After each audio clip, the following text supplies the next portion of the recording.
L'état d'urgence sanitaire institutionnalisé. Voilà le nouveau chapitre de la Macronie. Le texte fait l'effet d'une bombe, malgré la pudeur de jeune fille de la presse aux ordres. Lundi, le Premier ministre Jean Castex a déposé un projet de loi instituant, je cite, un régime pérenne des gestions des urgences sanitaires. En d'autres termes, il ne s'agit ni plus ni moins d'institutionnaliser un état d'urgence sanitaire permettant au Premier ministre de légiférer par décret, en faisant donc fi du Parlement. Parmi les réjouissances au programme, on peut lire dès l'exposé préliminaire que le ministre de la Santé pourra ordonner des mesures de quarantaine et de placement à l'isolement. Une disposition que certains voyaient comme un délire des fameux complotistes à la mode. Le texte va rapidement encore plus loin. En effet, quelques paragraphes plus tard, on lit que le texte vise à, je cite, prévoir la possibilité de conditionner l'accès à certains lieux et l'exercice de certaines activités à la réalisation d'un dépistage, la prise d'un traitement préventif ou curatif. Une phrase qui commence à dessiner ce que beaucoup redoutaient et qui s'explicite clairement dans l'alinéa 6 de l'article 1. Accrochez-vous bien.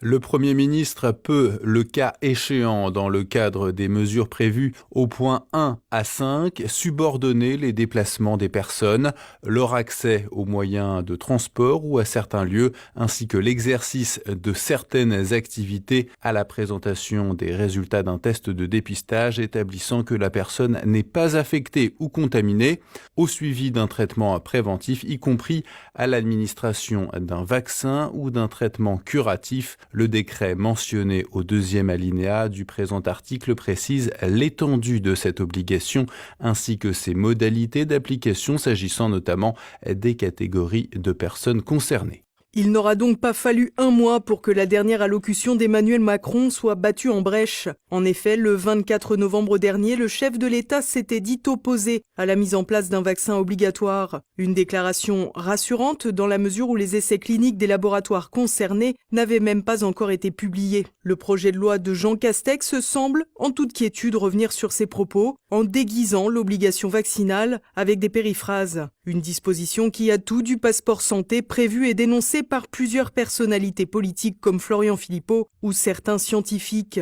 En d'autres termes, soit vous vous faites vacciner, soit vous deviendrez de facto un sous-citoyen soumis à des interdictions édictées par des personnages tels que Jean Castex. Un procédé particulièrement choquant qui, disons-le franchement, pour la vaccination contre le Covid, foule aux pieds le code de Nuremberg. En effet, ce dernier implique que l'on ne peut imposer à une personne humaine un traitement expérimental quel qu'il soit, dans la mesure où la personne concernée doit pouvoir toujours délivrer son consentement libre et éclairé. Un problème, puisqu'à l'heure où nous parlons, nous n'avons aucun recul sur ces nouveaux vaccins et l'opacité la plus totale règne autour de la question. Ainsi, personne n'est en l'état suffisamment éclairé pour l'accepter en toute connaissance de cause.